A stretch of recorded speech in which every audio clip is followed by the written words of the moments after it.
उसका नाम है contract of indemnity. Contract of indemnity, let us start, शुरू करते हैं। मैं अगर कहूं कि सबसे ज्यादा बार एमटीपीज में, आरटीपीज में किससे क्वेश्चन आया हुआ है, तो मैं कहूंगा कॉन्ट्रैक्ट ऑफ इंडेमिनिटी से अभी तक क्वेश्चन आया है सबसे ज्यादा बार। इन तीनों कॉन्ट्रैक्ट एक्ट में से, जितने भी तीनों कॉन्ट्रैक्ट एक्ट है ना, उनमें से, ठीक है।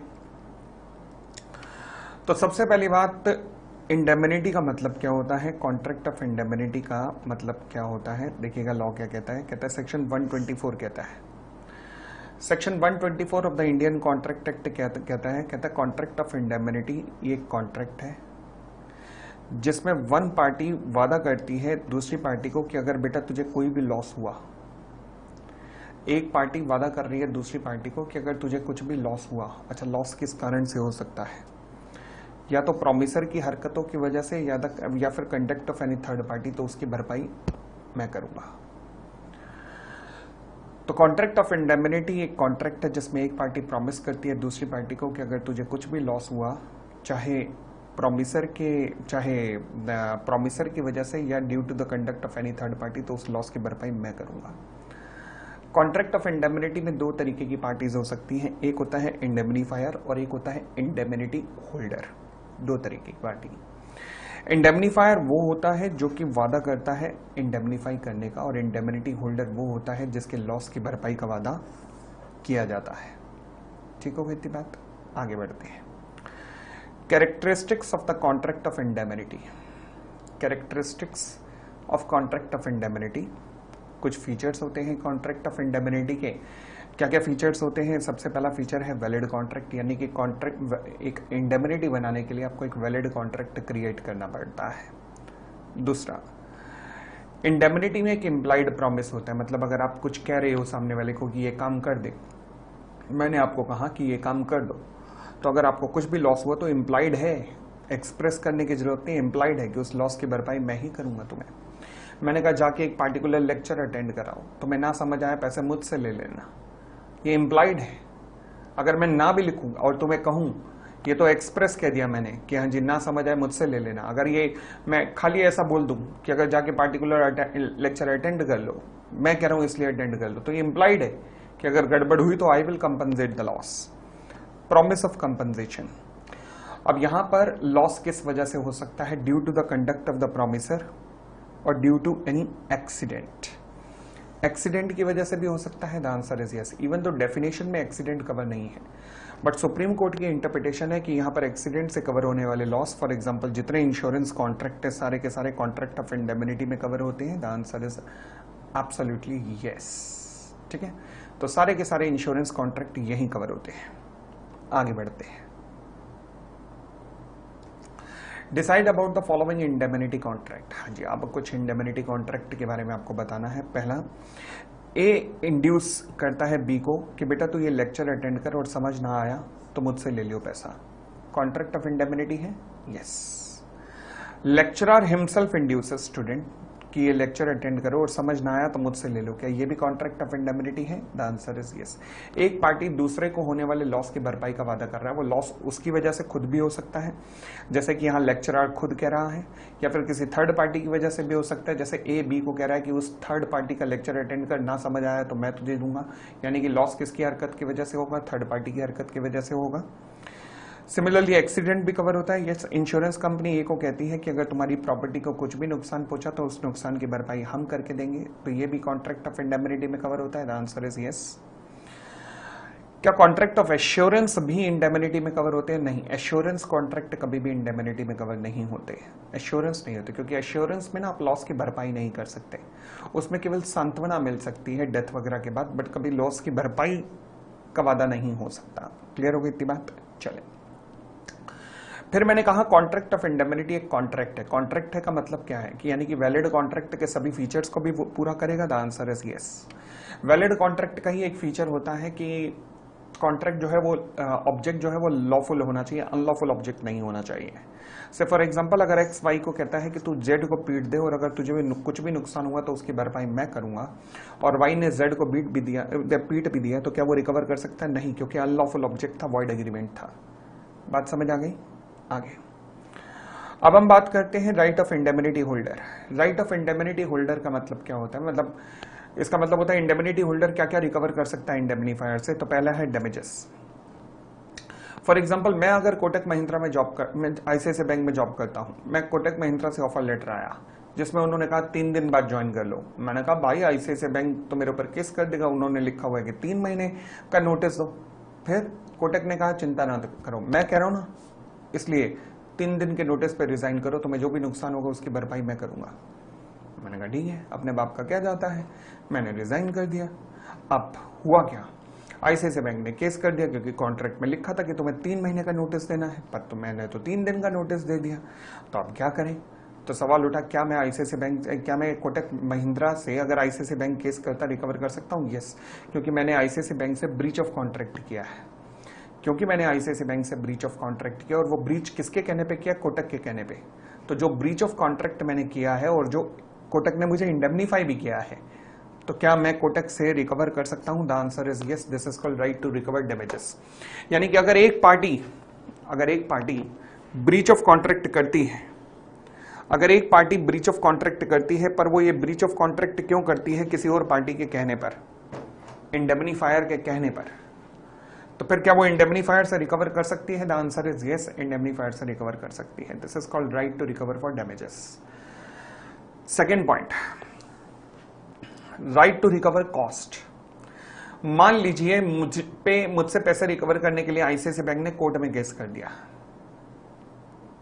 अब ये जो कोर्ट में केस हुआ, इसके आईसीआईसीआई बैंक मुझसे पैसे भी मांग रहा है, तो क्या मैं ये लीगल कॉस्ट जो है वो भी कोटक महिंद्रा से रिकवर कर सकता हूं? The answer is yes, Kotak Mahindra ये कॉस्ट भी मुझे देने के लिए लायबल है। This is called right to recover the cost. तीसरा, right to recover other payments. मान लीजिए जब कोर्ट में गए तो कोर्ट में आईसीआईसीआई बैंक और मेरे बीच में एक सेटलमेंट हो गया।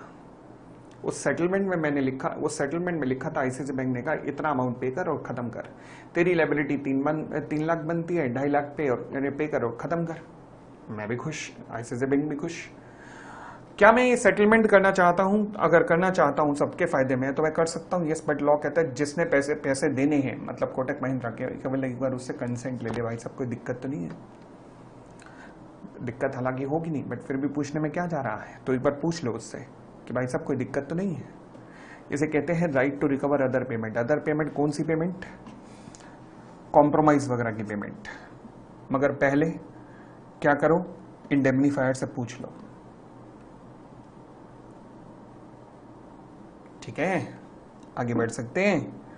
चले, द लायबिलिटी ऑफ इंडेमनीफायर कब अराइज होती है? इंडेमनीफायर की लायबिलिटी कब अराइज होती है? लॉ कहता है जैसे ही इंडेमनिटी होल्डर की लायबिलिटी अराइज होती है, इंडेमनिटी होल्डर को अगर अमाउंट पे करना पड़ता है तो इमीडिएटली इंडेमनीफायर की भी लायबिलिटी अराइज हो जाती है। यानी कि जब इंडेमनी होल्डर की लायबिलिटी अराइज हो, इमीडिएटली इंडेमनीफायर को भी लायबल टू पे होना पड़ेगा। ठीक है ना? आगे तो यहां तक हमारा किस्सा था कॉन्ट्रैक्ट ऑफ इंडेमनिटी का। हमारा आगे किस्सा बनता है अब कॉन्ट्रैक्ट ऑफ गारंटी का।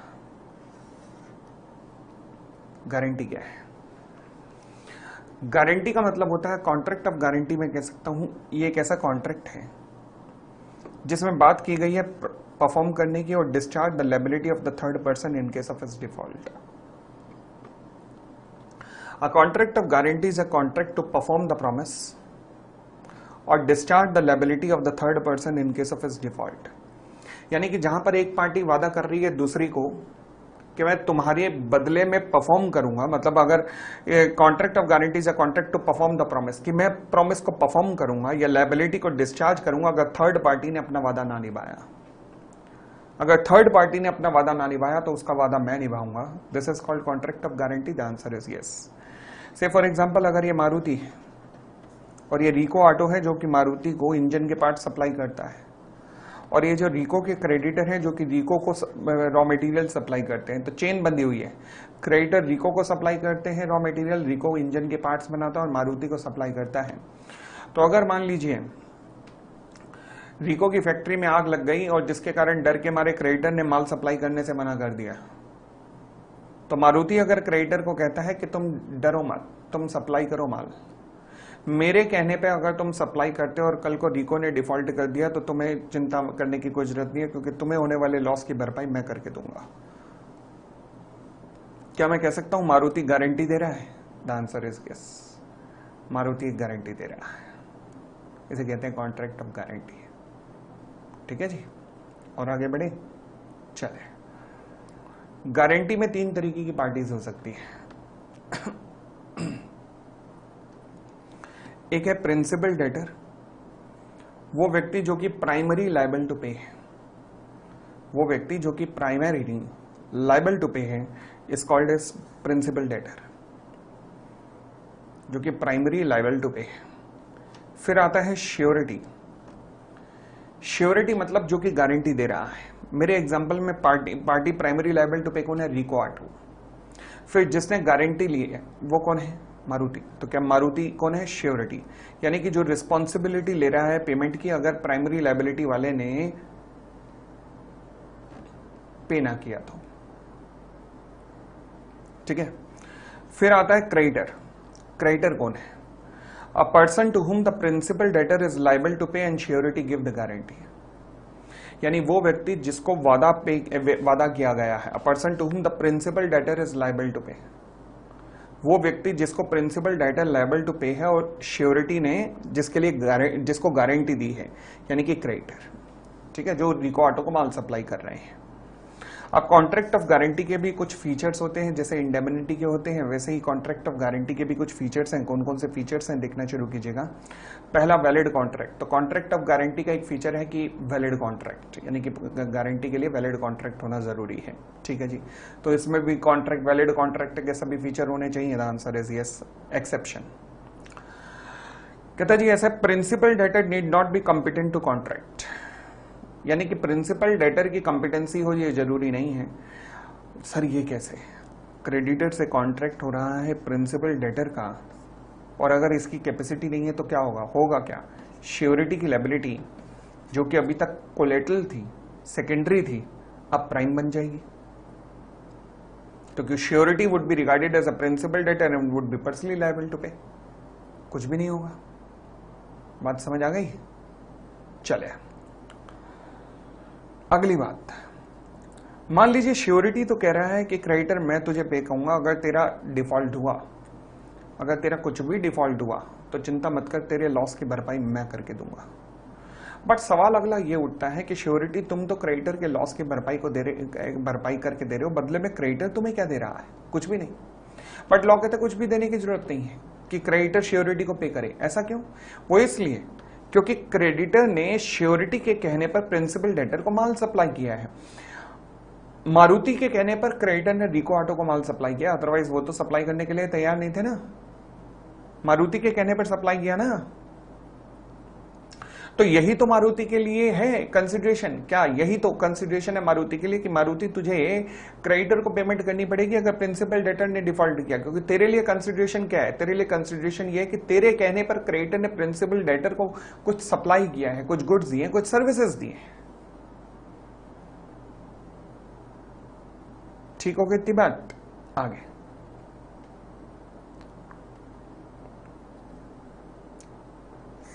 Concurrence of the party. देखो जी, सभी की सभी पार्टीज की कंसेंट होना जरूरी है।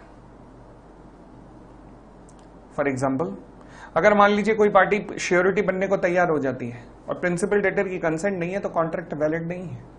ये कॉन्ट्रैक्ट वैलिड नहीं है। तीनों पार्टीज की कंसेंट होना जरूरी है। Primary liability of someone. हाँ जी, पूरे कॉन्ट्रैक्ट ऑफ गारंटी में प्राइमरी लायबिलिटी किसकी होती है? The answer is principal debtor की। श्योरिटी की लायबिलिटी क्या होती है? सेकेंडरी लायबिलिटी होती है। ठीक हो गई इतनी बात भी? और आगे बढ़ते हैं। Forms of contract. ये कॉन्ट्रैक्ट ऑफ गारंटी राइटिंग में भी हो सकती है और वर्ड बाय माउथ भी हो सकती है, ओरल भी हो सकती है, रिटन भी हो सकती है। आगे चलते हैं। ज्वाइनिंग ऑफ अदर को श्योरिटी।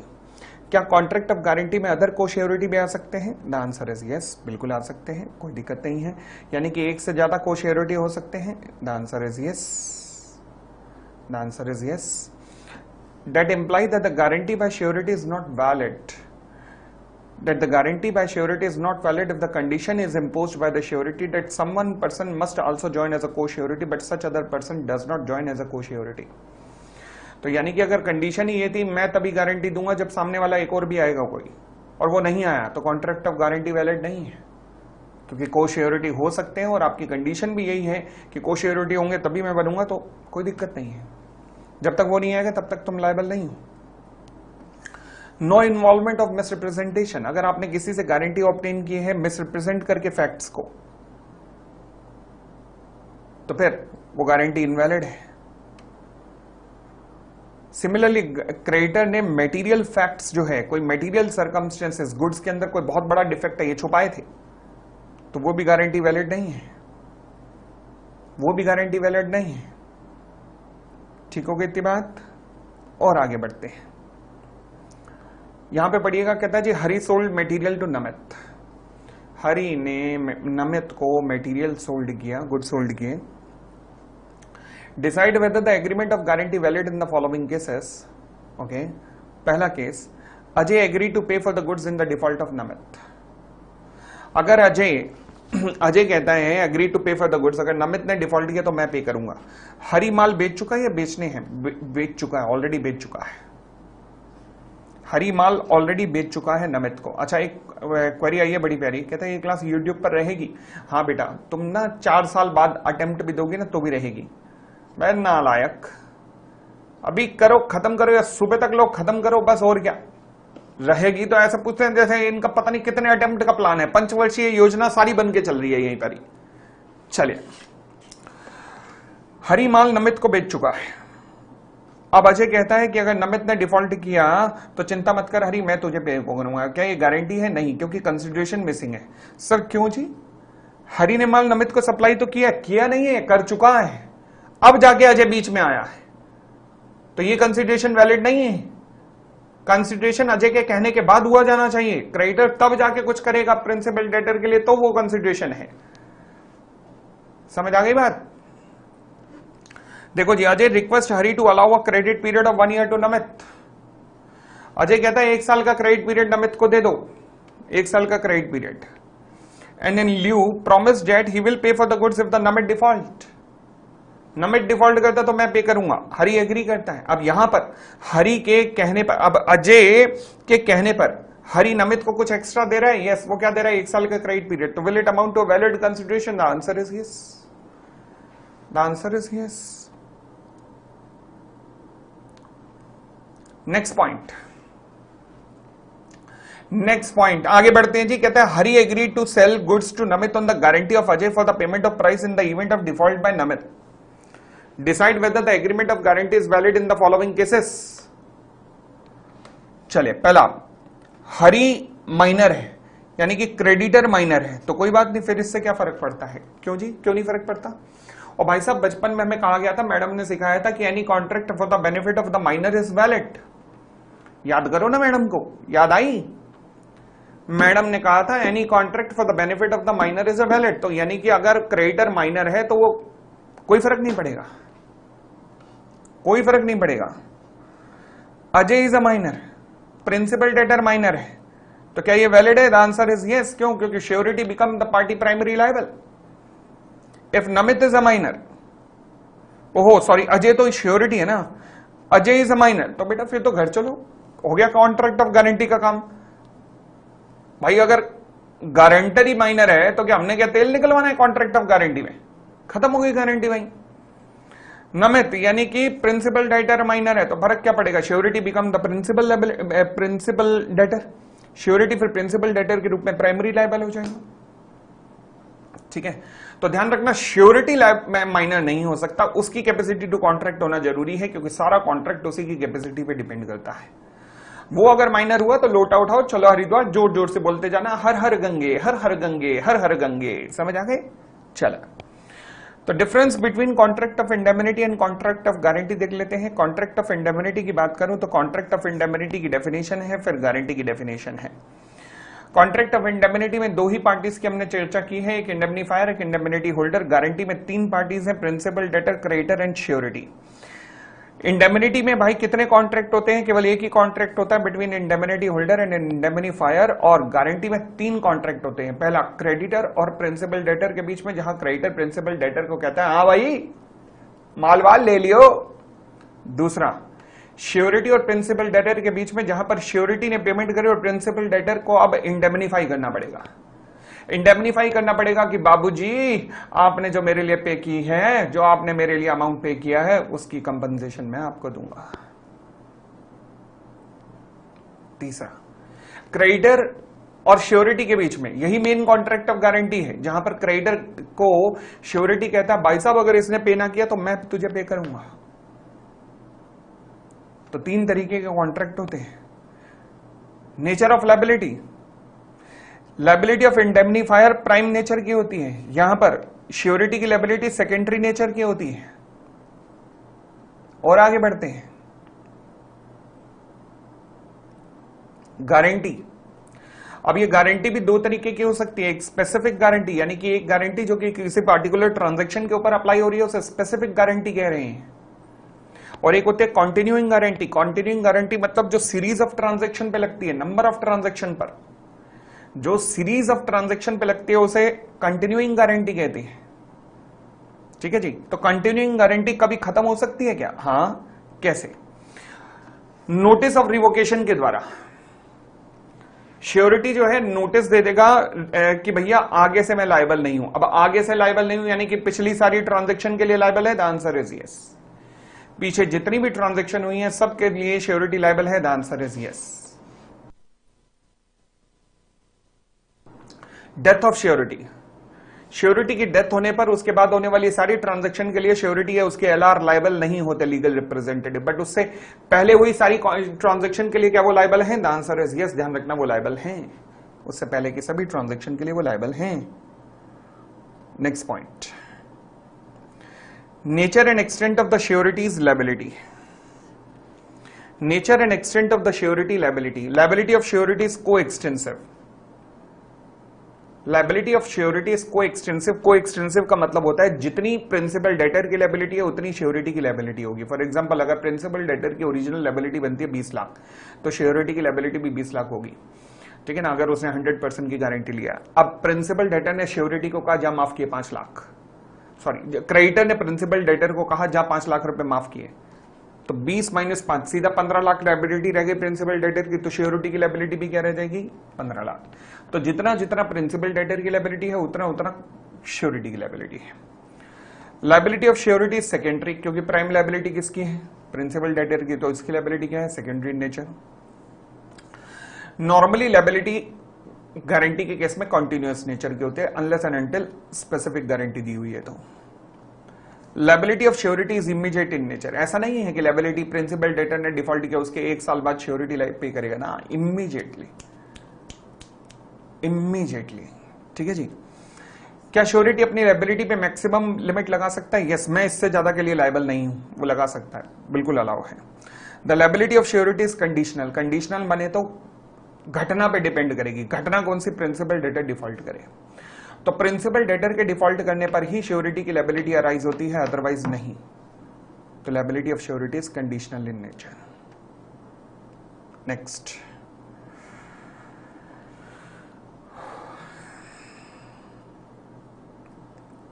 एक 132 से पहले आइए श्योरिटी के राइट्स पर भी आ जाते हैं। श्योरिटी का राइट क्या है? Right of subrogation. सबरोगेशन का मतलब क्या होता है? सबरोगेशन का मतलब होता है कि मान लीजिए ये क्रेडिटर है, ये प्रिंसिपल डेटर है, ये श्योरिटी है। अगर मान लीजिए प्रिंसिपल डेटर ने कर दिया डिफॉल्ट, अगर प्रिंसिपल डेटर ने डिफॉल्ट कर दिया और पेमेंट किसने की? श्योरिटी ने। किसको? क्रेडिटर को। तो क्या मैं कह सकता हूं कि प्रिंसिपल की बुक्स में जहां पहले क्रेडिटर था अब उसकी जगह श्योरिटी खड़ा हो जाएगा, क्योंकि principal debtor is liable to pay surety. Yes, तो यानी कि क्रेडिटर की जगह श्योरिटी घुस जाएगा। This is called subrogation. This is called subrogation. इसे ही सबरोगेशन कहा जाता है। राइट ऑफ इंडेमनिटी, क्या मैं कह सकता हूं कि श्योरिटी को प्रिंसिपल से इंडेमनिटी पाने का भी अधिकार है? क्योंकि जो भी श्योरिटी को नुकसान हुआ है प्रिंसिपल के डिफॉल्ट की वजह से, श्योरिटी प्रिंसिपल डेटर से वो नुकसान की भरपाई करवा सकता है, रिकवर कर सकता है। द आंसर इज यस, बिल्कुल कर सकता है। Next point, right of surety against the creditor. Creditor के खिलाफ भी अधिकार है। यस, पहला अधिकार सिक्योरिटी क्लेम करने का अधिकार। क्या श्योरिटी प्रिंसिपल क्रेडिटर से सिक्योरिटी क्लेम कर सकता है? यस, अगर क्रेडिटर के पास कोई सिक्योरिटी है। दोबारा बोलता हूं, अगर क्रेडिटर के पास कोई सिक्योरिटी है, किससे रिलेटेड? अगर क्रेडिटर के पास कोई भी सिक्योरिटी है प्रिंसिपल डेटर से रिलेटेड, और प्रिंसिपल डेटर से ने जब मान लीजिए प्रिंसिपल डेटर को क्योंकि ने जब गारंटी अरेंज करवाई श्योरिटी से, ये क्रेडिटर था, ये श्योरिटी था, ये प्रिंसिपल डेटर था, जैसे ही श्योरिटी पिक्चर में आया क्रेडिटर कॉन्फिडेंट हो गया कि अब तो पेमेंट मिल ही जाएगी, और उसने उठा के सिक्योरिटी उठाकर पे कर दी प्रिंसिपल डेटर को। लॉ कहता है ये गलत है, गलत हुआ है। क्रेडिटर तूने सिक्योरिटी वापस क्यों की है? क्योंकि अब श्योरिटी तेरे लिए आ गया है, तो तेरा एक कर्तव्य बनता था कि तू भी श्योरिटी के नुकसान की भरपाई करके दे, उसका नुकसान कम से कम हो। इसके लिए तेरा एक कर्तव्य बनता था कि सिक्योरिटी रिलीज करे तो या तो श्योरिटी को दे, या फिर रिलीज करने से पहले श्योरिटी की परमिशन ले। तो इसलिए अगर क्रेडिटर तुमने सिक्योरिटी रिलीज कर दी प्रिंसिपल डेटर को श्योरिटी से पूछे बिना, तो जितनी भी वैल्यू ऑफ सिक्योरिटी थी वहां तक श्योरिटी की लायबिलिटी खत्म हो जाएगी, श्योरिटी की लायबिलिटी वहां तक खत्म हो जाएगी। क्या ये तब भी लगेगा जब श्योरिटी को इसका पता ही ना हो सिक्योरिटी का? यस, तब भी यही कानून लगेगा अगर श्योरिटी को इस बात का पता ही नहीं है कि क्रेडिटर ने अपनी कोई सिक्योरिटी प्रिंसिपल डेटर को रिलीज की है, मतलब प्रिंसिपल डेटर की ही कोई सिक्योरिटी उसे रिलीज की है, श्योरिटी को इस बात का पता ही ना हो, उसे इस बात का भी ना पता हो कि ऐसी कोई सिक्योरिटी भी है, तब भी यही कानून लगेगा।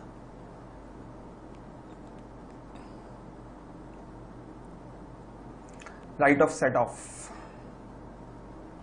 अगर मान लीजिए प्रिंसिपल डेटर को कोई लॉस हुआ है या प्रिंसिपल डेटर का कोई क्रॉस क्लेम है क्रेडिटर के खिलाफ, फॉर एग्जांपल मैं था, राम था, बैंक था, बैंक ने मुझे लोन दिया 1 लाख रुपए का, राम ने गारंटी दी, बट मैंने बैंक से 10,000 रुपए रिकवर करने थे, कमीशन कभी बैंक को लोन दिलवाया था, मैंने एक लोन की फाइल दिलवाई थी, उसकी कमीशन थी, तो मेरी नेट लायबिलिटी कितनी बनती है? 90,000।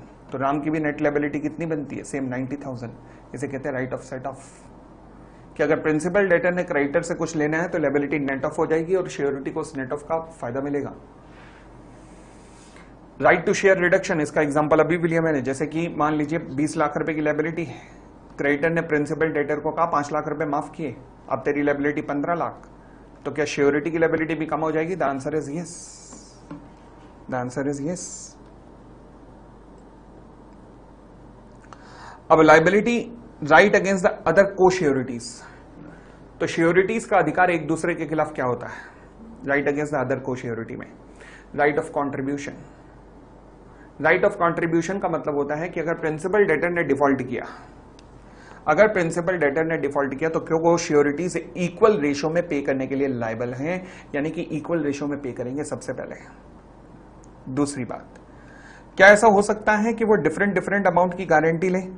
अगर ऐसा हुआ है कि उन्होंने इक्वल डिफरेंट अमाउंट की भी गारंटी ली है, तो भी रेशो पहले सबसे पहले इक्वल होगी, फिर subject to the maximum guarantee, subject to the maximum guarantee. जैसे एक सवाल करके दिखाता हूं इस पे मैं, मान लीजिए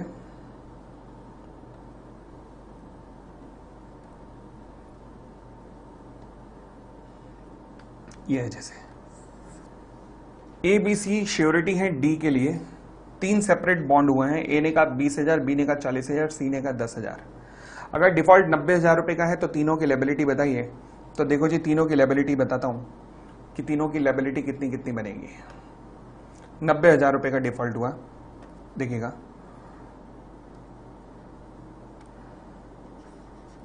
90,000 का डिफॉल्ट हुआ, ए बी सी, अलग अलग लायबिलिटी थी इन तीनों की, 20, 40, 10 इस रेशो में किया है। सबसे पहले तो डिफॉल्ट अमाउंट को इक्वल बांट दो, 30, 30, 30 इक्वल बांटा। अब बताओ मैक्सिमम लायबिलिटी कितनी है? 20, 40, 10, 20,000, 40,000, 10,000। ए का शेयर बनता है 30,000, बट ए की मैक्सिमम लायबिलिटी कितनी है 20,000। तो क्या मैं कह सकता हूं कि ए से 20,000 से ज्यादा तो रिकवर कर ही नहीं सकते, तो इसकी लायबिलिटी तो 20,000 है। सी का शेयर बनता है 30,000, बट सी की मैक्सिमम लायबिलिटी 10,000 है, तो 10,000 से ज्यादा तो रिकवर कर ही नहीं सकते। खत्म हो गई बात। ले दे के बाद सारी किस पे टिक गई, अब बी पर। बी का मैक्सिमम शेयर कितना है, बी का शेयर बन रहा है 30,000, बट उसकी मैक्सिमम लायबिलिटी कितनी है 40,000। क्या स्कोप है आपके पास बी के पास और कुछ भी दे आओ? The answer is yes. तो जो बच रहा है उसको पकड़ो जरा, मुझे बताओ बैलेंस लायबिलिटी कितनी है, बैलेंस डिफॉल्ट कितना बचा अभी? 20 और 10 30 रिकवर हुआ, 90,000 में से 60,000 अभी बचा है। मैक्सिमम लायबिलिटी कितनी बनती है 40,000। तो यानी कि बी की मैक्सिमम लायबिलिटी कितनी है 40,000। तो अब जो 20,000 रुपए, देखो ए से 20,000, सी से 10,000, बी से 40,000 रिकवर किया। अब जो बैलेंस अभी भी 20,000 रुपए है बैलेंस, वो किससे रिकवर होगा? क्रेडिटर रिकवर करेगा। किससे? फ्रॉम प्रिंसिपल डेटर से। उसके लिए कोई श्योरिटी लेवल नहीं है, उसके लिए कोई भी श्योरिटी लेवल नहीं है, यही लिखा हुआ है।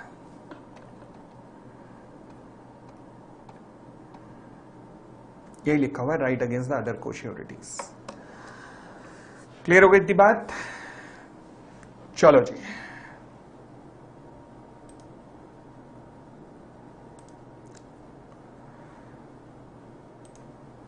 भाई आज हम इतना ही करेंगे।